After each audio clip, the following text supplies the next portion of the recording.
folks, time to do my 2017 Oakland Raiders season predictions. And I've got a little battle Bichon right here, painting right in front of the computer, so if you hear anything going on, that's probably him ranting and raving. Alright, so last year the Raiders exceeded expectations, went 12-4. Derek Carr got hurt on Christmas Eve, and they got eliminated in the wild card round by the Texans. No real surprise there, but once again, expectations are really, really high because we've retained a pretty good portion of last year's team. Derek Carr appears to be healthy. We got some really good offensive additions, and the defense is looking a little bit better than last year, but there's still some question marks. We'll get to that in just a bit. Alright, so what we're going to be doing for this video, we're going to take a look at my predictions for the offensive starters, defensive starters, go down the depth chart, and then look at the 2017 regular season games, go game by game. And I'll give you my overall predictions for how I think the Raiders will fare this year.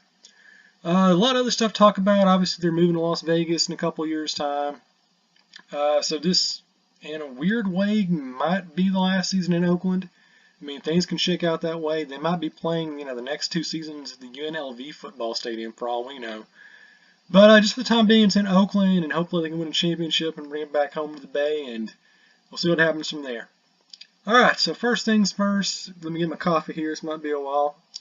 We're going to be looking at the offensive starters, and there are really no surprises here. Obviously, Derek Carr is your guy. Pretty much the entire season is on his shoulders. As long as he stays healthy, I think this is definitely a playoff team. If he gets hurt or he misses, 2 or 3, maybe 4 games, then all bets are off. So, no surprise there. Of course, in the backfield, you got Marshawn Lynch. I haven't seen a whole lot of him in the preseason. Of course, he's coming out of retirement for this. Should be pretty good. Jamiz Olawale, the guy everybody forgets is still around, obviously going to be in the fullback. Looking at the receiver units, Michael Crabtree and Amari Cooper, obviously that's your set right there. And I think eventually Jared Cook will end up getting the tight end starting position. So yeah, very, very good weapons there. That should be getting a lot of points on the board. Looking at the offensive line, of course, you got Rodney Hudson as the center. You got Kaliche Azamele, you got Gabe Jackson. I think Marshall Newhouse ended up being the fifth man on the line. And of course, all that stuff with Donald Penn and his contract, you want things to hurry up and get finalized as soon as possible. But he is a very, very important guy. I mean, if you don't have him, that left side is absolutely incredible. Maybe the best left offensive side in all of pro football, maybe. So we need him. If he's not playing, that could mean there's between a win or a loss in about 2 or 3 different games, so that's very important. So yeah, just looking at what we have now, I mean, good Lord, there might be 6 or 7 Pro Bowlers, right? Looking at the offense right now, I mean, that's totally feasible. I mean, we're looking at it, honestly, Donald Penn, Kaliche Azamele, Rodney Hudson, Gabe Jackson, all these guys potentially could be Pro Bowl offensive line starters. It's that good. People say maybe the Cowboys have a better line. I don't know. I would go with the Raiders, but that's just great. Crabtree and Cooper, almost guaranteed to be Pro Bowlers. Derek Carr might be an MVP.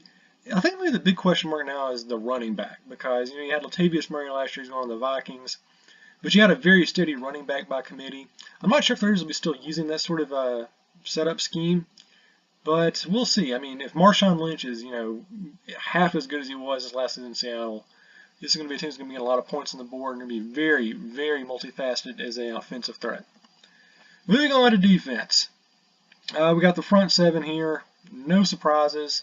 Khalil Mack, Eddie Vanderdoes, he is the rookie. I think he's doing so well in preseason, he'll end up getting the start as a first-year guy. Justin Ellis and Mario Edwards Jr. It's kind of been underperforming the last couple of years. I think this season he'll finally break out and show his full potential. And of course, in the linebacker core, we got Bruce Irvin, we got Corey James, and we got Jelani Jenkins, who I believe we picked up from the Dolphins. I want to say. I could be wrong, but that's who I think he's from. So yeah, the front 7. Well, Khalil Mack is a legit Defensive Player of the Year nominee, year in, year out. I think Vanderdoes is a great rookie. Edwards has so much potential. He hasn't really fulfilled it yet. This could be a big breakout season for him. Linebacker core, up front, Bruce Irvin is very, very, very good. Corey James and Jelani Jenkins, kind of the jury's still out. But we'll go to the depth chart in a bit. I went into this season kind of thinking the linebackers were one of the biggest defensive holes, but looking, just how deep it is down the roster, maybe that's not, as big a problem as it seems. We'll get to that in a minute. Looking at the secondary here, We got Reggie Nelson. He's going to be starting as a safety. I think the other guy will be Carl Joseph. I mean, Reggie Nelson's a Pro Bowler, no doubt about that. Carl Joseph, we'll see. That could be a very weak side. And as far as the cornerbacks, David Amerson, and we haven't seen a lot from Conley. That's huge because, as we all know, last year the Raiders' biggest problem overall was a really, really bad secondary, just getting torched on the long pass. We're seeing that even in the preseason now. That's happening way too frequently. We need a dude who is just a shutdown corner like Conley. Of course, they're doing the whole signing, sit-out thing. We don't know if he's signed officially yet or he's in boots or whatever. But we need somebody in the back because, as you'll see in just a minute, the depth chart for cornerbacks is just ugh. All right, before we get in the depth chart, of course, we look at special teams. Absolutely no surprises here. Marquette King, he will probably be a Pro Bowler this year. Sebastian Janikowski, our kicker, he'll probably be our kicker until he's like 60. John Condo's a long snapper, no surprise there. Jalen Richard doing punt returns. I think Cordarrelle Patterson, we got him from the Vikings, we'll be doing kick returns. So yeah, that's a very, very, very good special teams right there, no doubt about it. Depth chart. Look at the offense first. Quarterback, I think we're going to have E.J. Manuel as the first backup. Then Connor Cook is third. I'm not really big on either of these guys, but I guess E.J. Manuel has the experience. I feel the team's more capable in the hands of him than Connor. Is obvious from the playoff game against the Texans. So there's that. But hopefully we don't see either of these guys on the field at any point this year. I'm hoping and praying. Running back, very, very good running back by committee here. We got Jalen Richard and DeAndre Washington were great last year. They're behind Marshawn Lynch. They should be scoring a lot of points for the Raiders. I'm looking forward to seeing them in action. Fullback, I'm going to go with Elijah Hood. Very sort of a dark horse guy as the backup. I don't think he's getting a whole lot of playing time behind Olawale, as good as he is. But, you know, he's there if the Raiders need him. Hopefully Olawale stays healthy and he's just going to be a bench warmer. Wide receivers. The second line is really great. We got Seth Roberts. We know he's a fantastic player. Cordarrelle Patterson, another really good pickup from the Raiders in the offseason from the Vikings. So I think, you know, you look at the receiver lineup here. You got Crabtree, you got Cooper, you got Roberts, and you got Patterson. Derek Carr's got a lot of weapons. This is not a team that I think a lot of secondary are going to see. So hoping the best there. Further down the line, you got KJ Brent and Johnny Holton rounding out as guys who might, you know, see some garbage time goals, but that's just about it. Tight end. This is a team where I think they're really, utterly stacked in that position because you got a guy as good as Clive Walford, third down on the depth chart at that position. Lee Smith's been playing very well. I got him as a second backup there. And just looking at the offensive line, and, you know, once again, as good as the starting team is, we don't need any of them to get hurt because these guys playing, you know, left guard and right guard, not exactly all-star material. Most of these guys, you don't even know who they are. Some of these guys are like first-year recruits. So yeah, we don't want any of these guys. John Feliciano, he's all right, but he's no Rodney Hudson. That dude's a Pro Bowler, and this guy is not what we're looking for. So offensive line, not a whole lot of depth going down from the starting five, so they need to stay healthy. We may actually need to get some pickups during the regular season to fill some of these holes, but yeah, offensively, looks very, very good in terms of the running backs and the receivers. Not so good on the offensive line. All right, defensive depth chart. Defensive end, we got Denico Autry, Brandon Jackson, Jihad Ward, Fat Al Brown. I think out of those, I think Jihad Ward is probably the one with the most potential. He didn't really have a breakout season last year, but it's possible he has it this year. Of course, we don't want to see any of these guys playing because the front four is really, really good, so they need to stay healthy. Defensive tackle, I think you got Darius Latham will be the first guy called up in case bad stuff happens. Nose tackle position, Travion Hester, Paul Boyette Jr. If you're saying who are these guys, well, that makes two of us. Now, looking at the linebackers, because like I said earlier, that was a huge, huge concern I had. Just looking, you know, you have, you know, Bruce Irvin's good, but then you got Corey James and Jelani Jenkins, who aren't exactly household names. I mean, going down the line, there are some really talented guys on here. Shalik Calhoun is good. I think James Krauser actually might be good enough to be a starter by the end of the season. He's really impressed me. I think he's a second-year guy. Correct me if I'm wrong. Ben Heaney, who potentially could be a starter on other teams, is there as a backup. Lee Markell, not bad. I've been impressed with what he's been doing so far. Looking at the other guys, though, Terrell Adams, Nicholas Morrow, haven't really seen a whole lot of them. And now here's the part where if you're a Raiders fan, what I'm about to talk about now ought to just terrify the living hell out of you. This is the secondary. If the guys that we signed up don't dominate, oh, my puppy's freaking out. Hold on. He knows how bad the secondary is. He's got to freak out over it. All right. Yeah, just as far as the cornerbacks go, okay, we need Conley. We need Emerson to stay healthy all season long because who are our backups? TJ Carey, who is not a very good player, and Sean Smith, who got torched last year like, I don't know, something offensive I was about to say. I'm not going to say it. But these guys are not good. And these are the guys who are proven. We don't know anything about Dexter McDonald or Kenneth Durden. So the cornerbacks there, if any part of the offense or defense, I would give a big fat F2. It would be the cornerbacks in the depth chart because behind Emerson and behind Conley, it is just utter rot. So that terrifies me. If you're looking for what going to be our probably going to be our first draft pick next year, we got to fill some vacancies there. That's just a huge, huge problem. And of course, safety positions. Once again, outside of Melifunwa, pretty much a bunch of no names. Keith McGill second, Shalom Luana, Marcus McWilson. Not really proven guys. Once again, I don't know, but you never know. Just because I don't think the safety position is as stacked as it has been in the past. Reggie Nielsen's good. We'll see what happens to the other position, but these guys will probably get some play time like later, like in the third or fourth quarter when it's a blow-away game. So we'll see. They might be good, but right now we just don't have too much to go on. All right, and now we've gotten to the games themselves, September 10th through December 31st. And we'll go by the games, game by game in just a few moments here.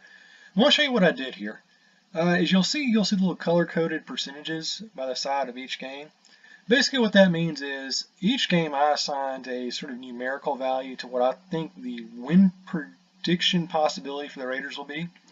So if it's, above 80%, I made it green. If it's about 60%, I made it yellow. And if it's below that, I just made it red. So yeah, basically what you know here is if I gave it an 80%, the Raiders should win that game. If it's 60%, I have the Raiders favored, but they could screw it up. And if it's red, that's a game where I think the Raiders really probably aren't going to win. I think the circumstances there are pretty much working against them. I'd be surprised if they come out victorious there. So let's take a look at that real quick while I get some coffee.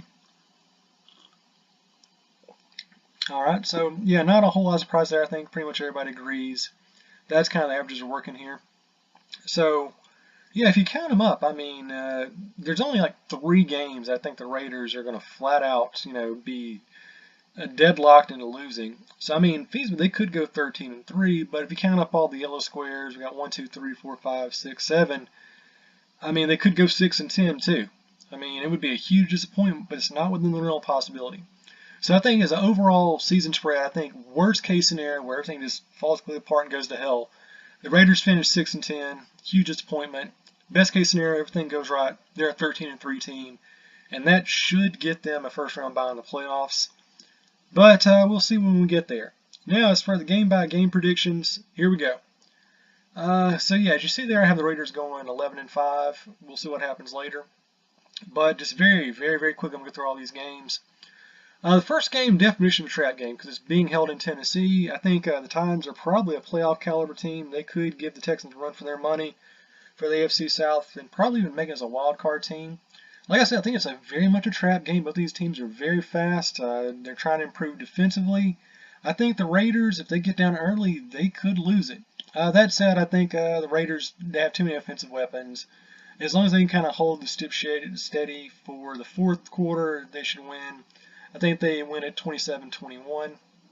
Before we get into the second game, there's that old adage about how to know when your team has turned the corner.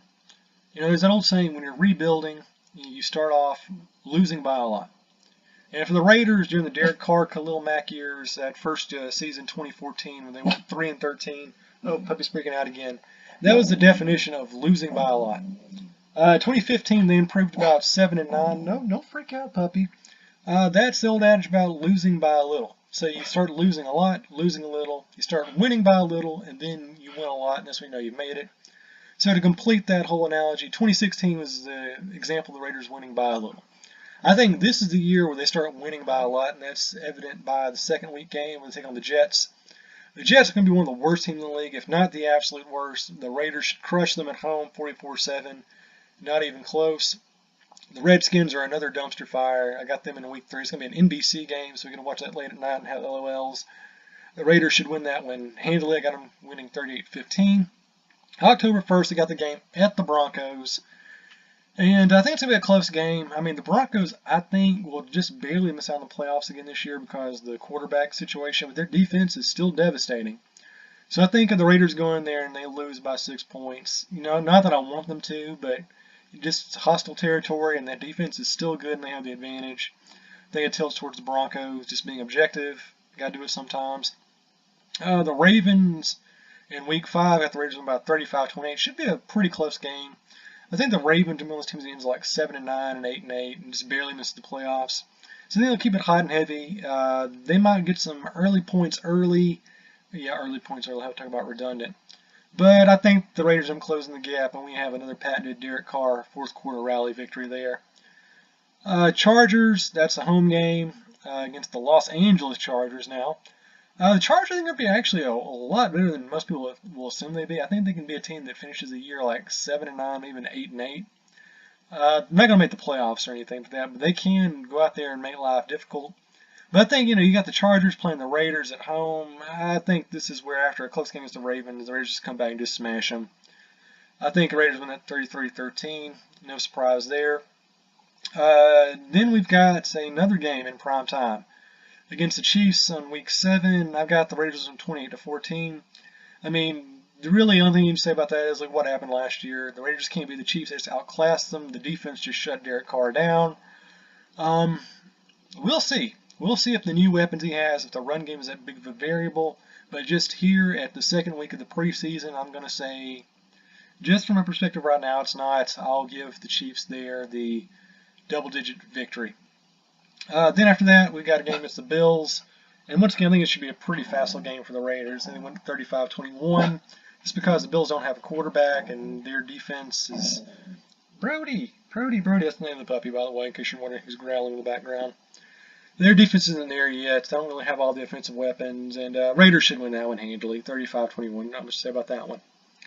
All right, November 5th, that's week 9. This is one of the fluky games that the Raiders loses.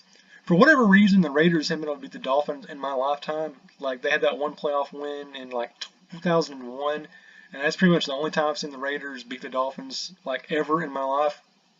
And, I don't know. I mean, the Dolphins should be a pretty bad team. They're certainly worse off than they were last year, but there's just something about the Raiders in Miami. They can't get the job done.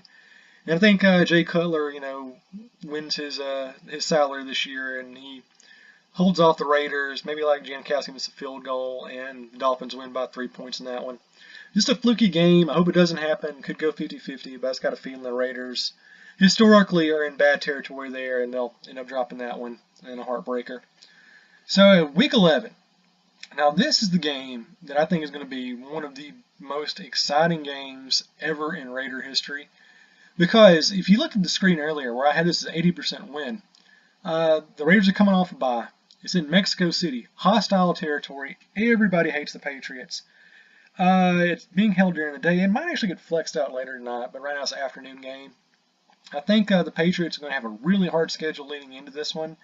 I think it's going to be close, but I think having that special atmosphere down there in Mexico City gives Raiders an advantage. I think it's going to be a very, very entertaining game. Maybe come down to the wire. But I see Derek Carr going in there doing his best Peyton Manning impersonation, or maybe his best Joe Montana impersonation. 2 minutes to go, Raiders down, they go in there, and they get the win. And then the defense holds off Tom Brady at the end. I've got them winning 29-27, and as fate would have it, I think the Patriots might be a team that goes 15-1 this year. I guarantee it. They will lose that game against the Raiders, or else I'll shave my head, or I'll shave my puppy, or I'll do something. All right, so the week after that, November 26th, that's the Raiders hosting the Broncos, and now I think the shoe's on the other foot. I think having that home crowd is going to definitely be a factor. Having the win over the Patriots is going to be a huge factor. I think by then the Broncos will kind of be in lethargy mode. And I think the Raiders win it very, very easily, 39-13. Move along to December, week 13. The Giants, they are going to be a very, very good team. They might even actually end up being the first seed in the NFC playoffs this year. That said, as good as they are, I just think the Raiders end up winning it. They're hosting at home. That's going to be a great, great game. Should be close. Eli Manning might be going for an MVP this year. Odell Beckham Jr., he's really good, but he might get hurt. Like I said, it's way, way early in this in week 2 of the preseason, so anything can happen. But just from perspective now, I think it's going to be a very close game, but the Raiders offense edges them off, 35-30 victory. December 10th, it's at Kansas City. It's December. It's a 1 o'clock game. Just what happened last year. I think the Raiders, it's just that territory is just really hostile. Maybe the running game will get them out of it, but I'm assuming it probably won't. I think this will be the worst defeat the Raiders have all year. Those at 38-15 against Kansas City. Not that I want them to, of course, but just using my objective noggin, that I've got money on the line. I have to go with the Chiefs to win that one. And I think I follow up week 14 with another loss, the only back-to-back loss of the season they have. That's going to be that huge primetime game against the Cowboys in week 15. I think it's going to be a squeaker, high scoring, ends up being 40-38, and I think that actually could be our preview of the Super Bowl. So keep your eyes peeled for that one. It's going to be great. But still, the Cowboys just barely edging out that victory there. Christmas Day, we got the Raiders taking on the Eagles, because if there are two more degenerate, decadent, hate-fueled fan bases in the NFL, having them collide on the birth of Jesus is just the sweetest thing ever that could possibly happen. So it's an 8:30 game. I think the Eagles are going to be worse than they were last year. They really weren't that good last year, to be honest. And the Raiders win 36-16. Should be a blowout. And then we have the Raiders returning to LA for the first time in forever and a day. And I think it's going to be very, very close. I think there will be an AFC West championship hanging in the balance on this game. I think the Chargers will keep it close because it's a rivalry game, but I think it's still going to be a pro-Raiders crowd. And the Raiders end up winning a very, very close one, 21-17. So as you see there, you add all that up. I've got the Raiders going 11-5, which is one game worse than they were last year. But I think even despite that, overall they'll be a much, much better team. Their wins will be by larger margins. Their losses will be by lower margins. And the question now is 11-15. As good as the AFC West is, will that be enough to win the division? Well, we'll see. Is it enough to get them in the wild card? Probably. But like I said, just kind of keep hanging in there. Anything can happen. The Patriots are a deadlock. The Pittsburgh Steelers might be a deadlock. But everything else, wide open. So with 11-5 record, the Raiders should make the playoffs. They can make a very, very, very hard run at the AFC West conference title. And they have back-to-back winning seasons for the first time in 15, 16 years. So anyway, all that to say is I'm very, very excited for the upcoming season. I'm hoping the Raiders do very well. And I'm going to be glued to my TV set every single week. What more can I say? Except just win, baby.